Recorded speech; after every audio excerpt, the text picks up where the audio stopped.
And eventually you select leaders in the community, in the student community, who will become secondary leaders. As they go to the project site, you give them positions of responsibility, and they become real coordinators at site. And I do that for my Global World project. Another thing that I normally use is the PAR model. I'm going to talk about the PAR model in a short while. I also use the Bloom's taxonomy. I'm sure most of you know the Bloom's taxonomy. I'm going to give you a snapshot of what that means as I proceed with this little talk. Classroom discussions is a biggie for me because we have to be able to brainstorm on some of the things that are going right, some of the things that are not going right, and be able to come up with what I call a roadmap for rectifying errors in due process. Reflection activities, I will talk a little bit about that because my students normally come up with a portfolio at the end of their course that enables me to properly assess what they're doing.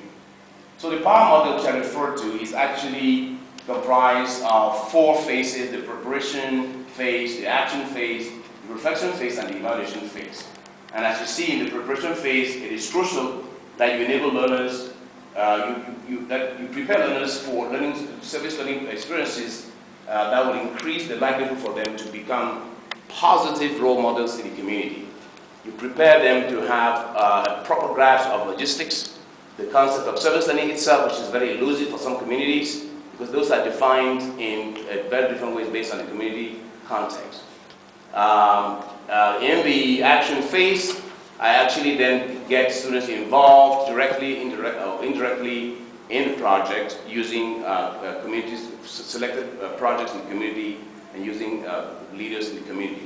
Now, the third phase, which is very important to me, is that you enable students to be able to reflect on what they've done.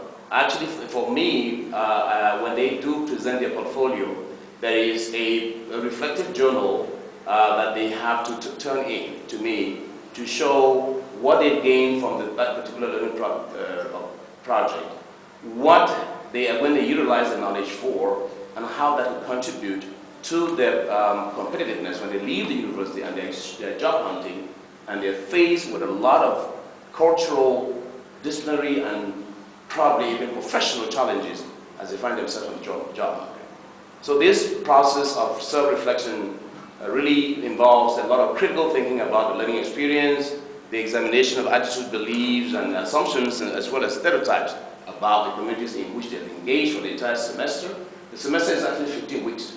And so they're engaging with these people for 15 solid weeks. And they have challenges, they have all kinds of obstacles that they have to overcome as people engaging in a new environment that they're not very accustomed to.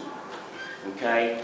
Then they also have to test theories, pedagogical theories that you've given them as a professor, and see how the application is feasible or not feasible. Then the fourth phase is, of course, the evaluation. Here, I have colleagues, I normally think about summative and formative kinds of evaluation, where the first thing you want to see in terms of summation, you want to see whether the project has been fully implemented and the outcomes, the anticipated outcomes are achieved. In terms of formative evaluation, you are actually evaluating yourself as a professor to see whether you're empowering your students properly.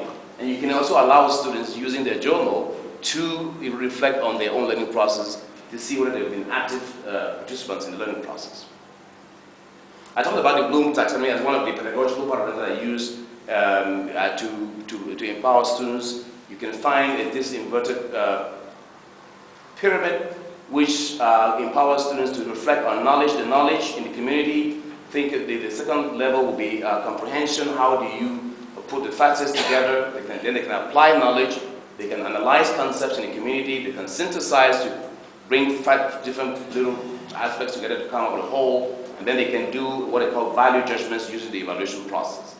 So that's the Bloom's taxonomy kind of thing. And I define evaluation, synthesis, analysis, application, and comprehension, which is actually the easiest, in my opinion, phase of the process.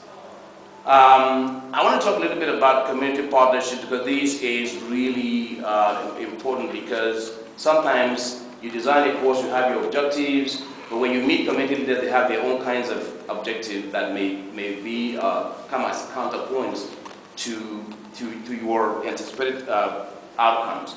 So some of the things I do take into account is to be sure that I'm actually carrying out effective communication. Because communication, as somebody once said, sometimes communication, the biggest problem with communications is the assumption that it has taken place. So when you talk with community leaders, you must be sure that the communication is properly articulated and that you're actually serving as a conduit between your university and the community that you're interacting with. The second aspect is commitment.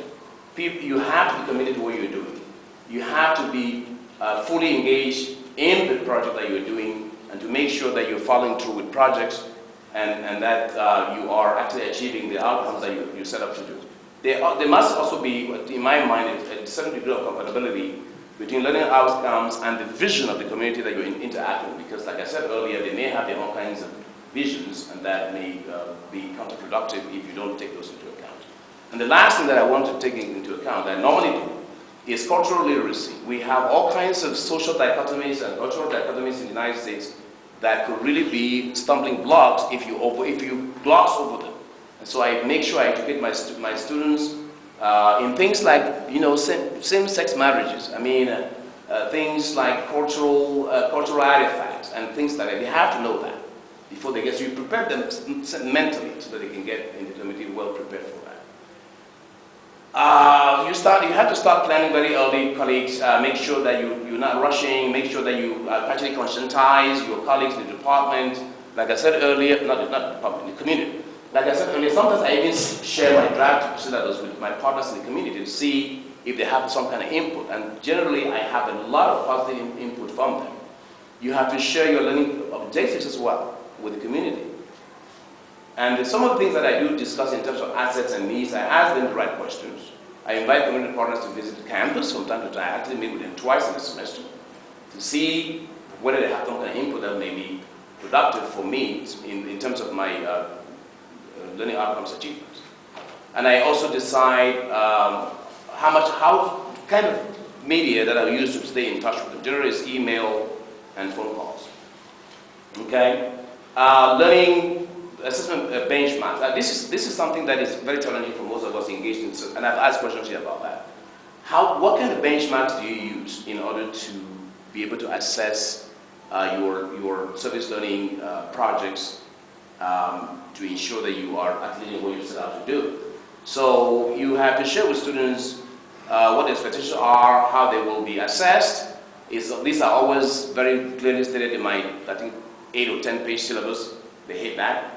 That's what I do. You must also be able to assess the degree of professionalism that your students are displaying in the community, and also how the community is engaging with your students professionally.